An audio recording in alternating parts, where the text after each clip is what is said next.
सोचिए, 1944 द्वितीय विश्व युद्ध। एक अकेला अमेरिकी सैनिक एक दूर दराज के द्वीप पर फंसा। चारों तरफ दुश्मन, आसमान में बम और गोलियां बरस रही हैं। नीचे अंधेरी गुफा में एक नन, 2 लोग अकेले, और जिंदगी और मौत के बीच सिर्फ साहस, विश्वास और प्यार कौन बचे हैं। क्या वे बच पाएंगे या यह द्वीप उनका अंतिम ठिकाना बन जाएगा? क्विक फ्लिक्स रिकैप लेकर आया है हेवन नोज मिस्टर एलिसन। कहानी शुरू होती है साल 1944 में, यानी पहले विश्व युद्ध के बीच में। हर तरफ गोलियों और तोपों की आवाज गूंज रही थी। प्रशांत महासागर के बीचों बीच एक अमेरिकी सैनिक एलिसन अपनी जान बचाने की कोशिश कर रहा था। उसकी टुकड़ी पर जापानी सैनिकों ने हमला किया था, लेकिन किसी तरह एलिसन वहां से बच निकला। वो एक छोटी सी नाव बैठकर समुद्र में भटकने लगा। कई दिन तक वो अकेला, भूखा प्यासा खुले समंदर में बहता रहा। एक दिन उसकी नजर दूर एक छोटे से द्वीप पर पड़ी। वो तुरंत अपनी नाव उस दिशा में मोड़ता है और पूरी ताकत से चप्पू चलाने लगता है। आखिरकार जब वो किनारे पहुंचता है तो चारों तरफ सिर्फ पेड़ पौधे और चट्टानें दिखती हैं। वो किसी इंसान को ढूंढता है, लेकिन वहां सन्नाटा है। तभी उसे एक छोटा सा गिरजाघर दिखाई देता है। वो अंदर जाता है और वहां उसकी मुलाकात होती है एंजेला नाम की एक कैथोलिक नन यानी साध्वी से। एंजेला उसे देखकर डर जाती है, लेकिन एलिसन उसे शांत करता है। डरो मत, मैं अमेरिकी हूं, तुम मेरे साथ सुरक्षित हो। एलिसन पूछता है, यहाँ और कोई है? एंजेला जवाब देती है, नहीं, यहाँ अब सिर्फ मैं हूं। एलिसन को यकीन नहीं होता, लेकिन एंजेला उसे अपने छोटे से ठिकाने पर ले जाती है और थोड़ा खाना देती है। जब एलिसन उससे पूछता है कि वो यहाँ अकेली क्यों है, तो एंजेला अपनी कहानी बताती है। वो एक पादरी के साथ इस द्वीप पर आई थी। उनका मकसद था यहाँ के बुजुर्ग धर्म गुरुओं को जापानी सैनिकों से बचाना, लेकिन जब वो पहुंची तब तक जापानियों ने द्वीप पर कब्जा कर लिया था और सभी पादरियों को कैद कर लिया था। एंजेला और उसके साथ आया पादरी कुछ दिनों तक छिपे रहे, लेकिन फिर पादरी बीमार पड़ गया और उसकी मौत हो गई। उस दिन के बाद से एंजेला इस सुनसान द्वीप पर बिल्कुल अकेली है। एलिसन भी अपनी कहानी सुनाता है। वो बताता है कि उसकी यूनिट पर हमला हुआ था और वो किसी तरह जान बचाकर भाग निकला। कई दिन तक समंदर में भटकने के बाद वो इसी द्वीप पर आ पहुंचा। कुछ देर आराम करने के बाद जब वो जागता है तो देखता है कि एंजेला एक मोमबत्ती जलाकर प्रार्थना कर रही है। वो भगवान से मार्गदर्शन मांग रही होती है। धीरे धीरे दोनों साथ में खाना ढूंढने निकलते हैं। एलिसन पेड़ों पर चढ़कर नारियल और फल तोड़ता है, लेकिन उन्हें पता चलता है कि सिर्फ इनसे पेट नहीं भरेगा, प्रोटीन की भी जरूरत है। तभी एलिसन को पानी में एक कछुआ दिखाई देता है। वो रस्सी और लकड़ी लेकर नाव में बैठता है। एंजेला भी उसके साथ जाती है। कछुए को पकड़ना आसान नहीं होता। एलिसन पानी में गिर भी जाता है, लेकिन एंजेला की मदद से आखिर वो उसे पकड़ लेते हैं। वो दोनों कछुए को पकाकर खाते हैं। एलिसन मुस्कुराकर कहता है, इस द्वीप पर हमें जीने के लिए जो कुछ चाहिए सब कुछ है।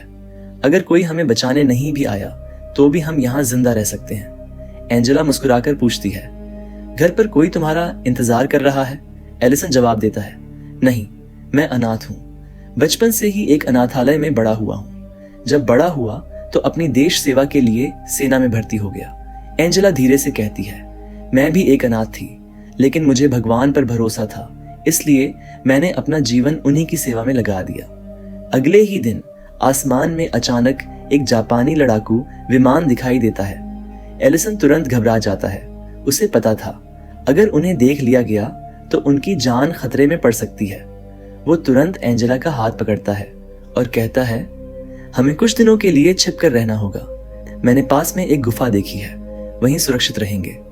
एंजेला सहमति में सिर हिलाती है और दोनों मिलकर उस गुफा में चले जाते हैं। वो पूरा दिन वहीं छिपकर बिताते हैं। अगली सुबह अचानक भयंकर धमाकों की आवाज से उनकी नींद खुलती है। एलिसन बाहर झांकता है और देखता है कि जापानी विमानों ने द्वीप पर बम बरसाने शुरू कर दिए हैं। चारों तरफ विस्फोट, धुआं और आग का मंजर छा जाता है। एंजेला डर के मारे प्रार्थना करने लगती है। वो भगवान से मदद की गुहार लगाती है। एलिसन उसे शांत करने की कोशिश करता है, डर मत, मैं यहीं हूं, कुछ नहीं होगा। जब बमबारी खत्म होती है, दोनों धीरे से गुफा से बाहर आते हैं और देखते हैं कि उनके सामने पूरा विनाश फैला हुआ है। उनका छोटा सा ठिकाना और वो गिरजा घर जिसमें एंजेला रोज प्रार्थना करती थी, अब मलबे में बदल चुका था। लेकिन मुश्किलें यहीं खत्म नहीं होती। थोड़ी देर बाद एक जापानी सैनिकों का दल उस द्वीप पर उतरता है। उनका मकसद था वहां एक मौसम मापने का स्टेशन बनाना। तलाशी के दौरान उन्हें एलिसन की नाव भी मिल जाती है और वो उसे जला देते हैं। अब भागने का कोई रास्ता नहीं बचा था। ये देखकर एलिसन और एंजेला फिर से गुफा के अंदर छिप जाते हैं। बाहर हर जगह जापानी सैनिक गश्त कर रहे थे, इसलिए एलिसन बहुत सावधानी से हर कदम उठाता है।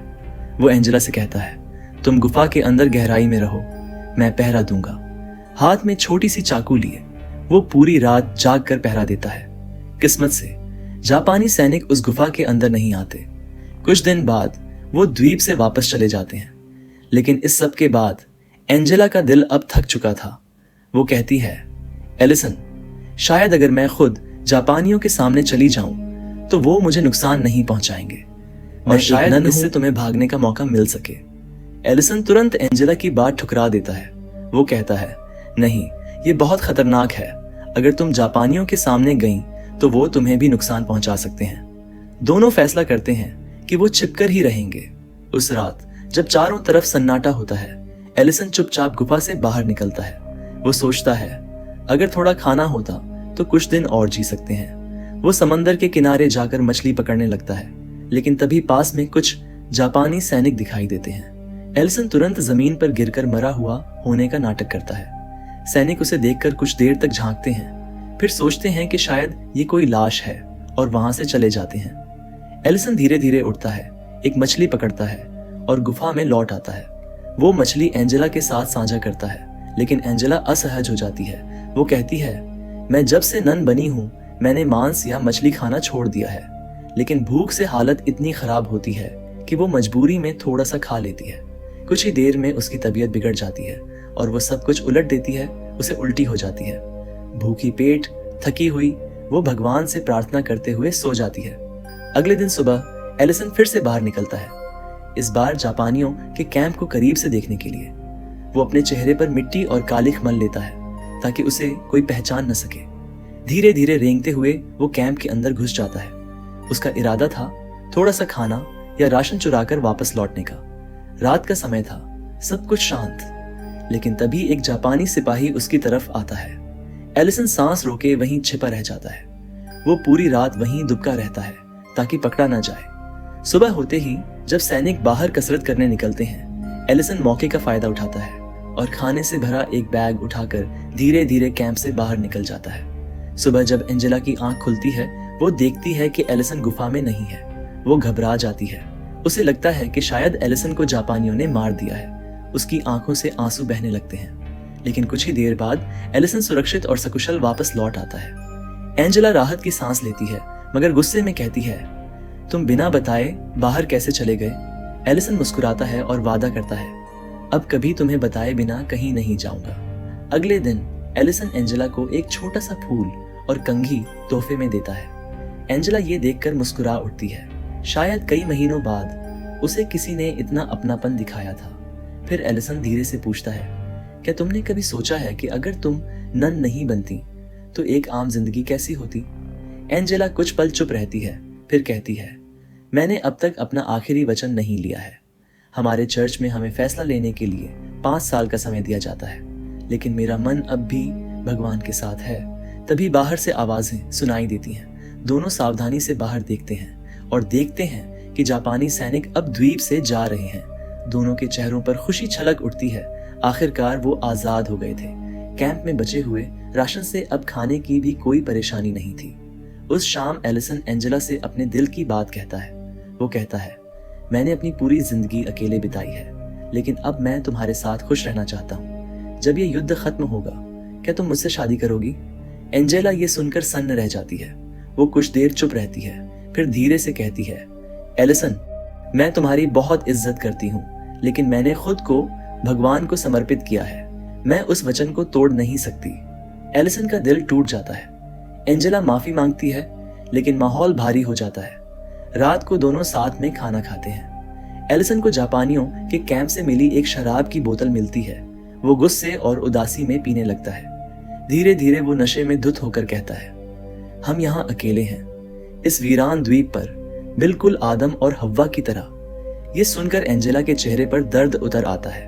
वो बिना कुछ कहे उठती है और बाहर तेज बारिश में जंगल की ओर भाग जाती है। ठंड और बारिश में वो थककर गिर जाती है और वहीं बेहोश होकर सो जाती है। पूरी रात एलिसन उसे ढूंढता रहता है, बारिश और अंधेरे के बीच पुकारता है, एंजेला, एंजेला कहाँ हो तुम? सुबह होते ही उसे एंजेला मिलती है। वो जंगल में बेहोश पड़ी होती है। एलिसन उसे गोद में उठाकर वापस कैंप की ओर जाने लगता है, लेकिन तभी उसकी नजर पड़ती है जापानी सैनिक वापस लौट आए हैं। एलिसन तुरंत दिशा बदलता है और घायल एंजेला को उठाकर गुफा में ले जाता है। अब एंजेला की हालत बेहद खराब थी। उसका शरीर ठंड से कांप रहा था, बुखार तेज था और वो धीरे धीरे बेहोशी में जा रही थी। एलिसन जानता था कि अगर उसने कुछ नहीं किया तो एंजेला की जान नहीं बचेगी। वो खुद को संभालता है, हिम्मत जुटाता है और अपनी जान दांव पर लगाकर फिर से जापानी सैनिकों के कैंप की ओर निकल पड़ता है। रात का समय था, चारों तरफ सन्नाटा और डर। वो धीरे धीरे कैंप में घुसता है, सिर्फ कुछ दवाइयां और एक कंबल चुराने के लिए, लेकिन तभी एक जापानी सिपाही उसे देख लेता है। दोनों के बीच जोरदार झड़प होती है।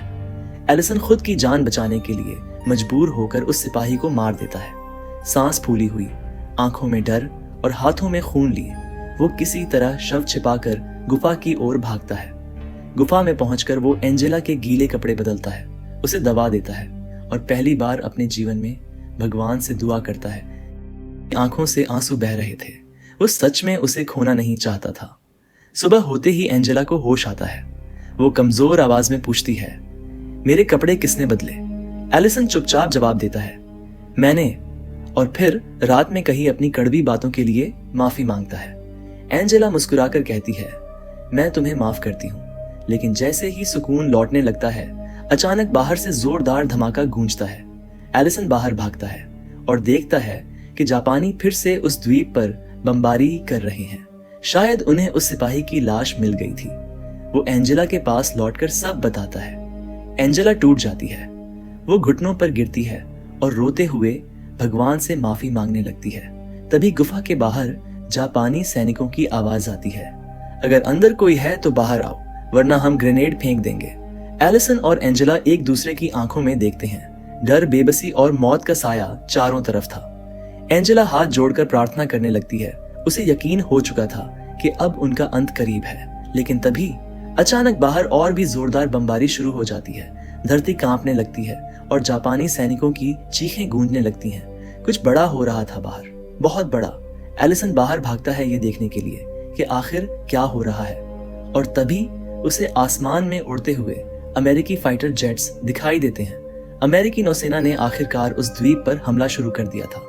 वो जापानी ठिकानों पर लगातार बम बरसा रहे थे।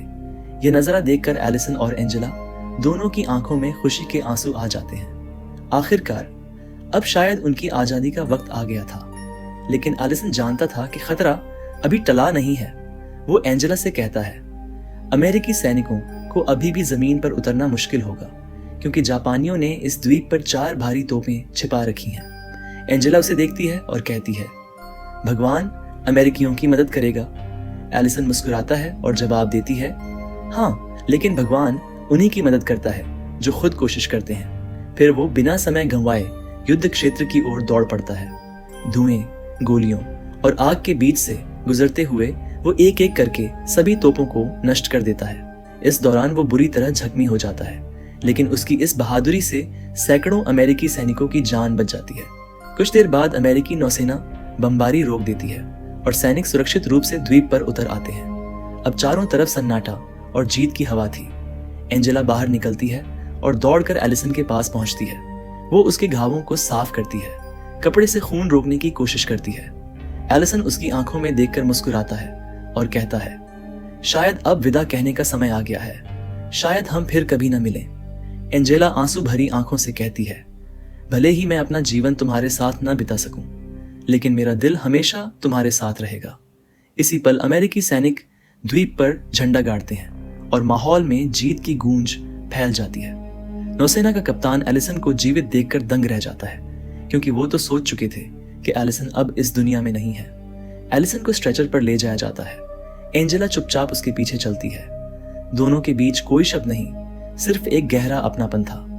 एलिसन ने कभी एंजेला से अपने प्यार के बदले उसकी आस्था छोड़ने की उम्मीद नहीं की और एंजेला ने भी हमेशा एलिसन की बहादुरी का सम्मान किया। यह कहानी हमें यह सिखाती है कि सच्चा प्यार हमेशा साथ रहने का नाम नहीं होता, कभी कभी दूर रहकर भी दिल एक दूसरे से जुड़े रहते हैं। तो बताइए, अगर आप एलिसन की जगह होते तो क्या अपने देश के लिए अपनी जान जोखिम में डालते?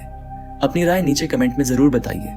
अगर आपको ये कहानी पसंद आई हो तो वीडियो को लाइक, शेयर और चैनल को सब्सक्राइब करना ना भूलें। मिलते हैं अगले वीडियो में। देखने के लिए बहुत बहुत धन्यवाद।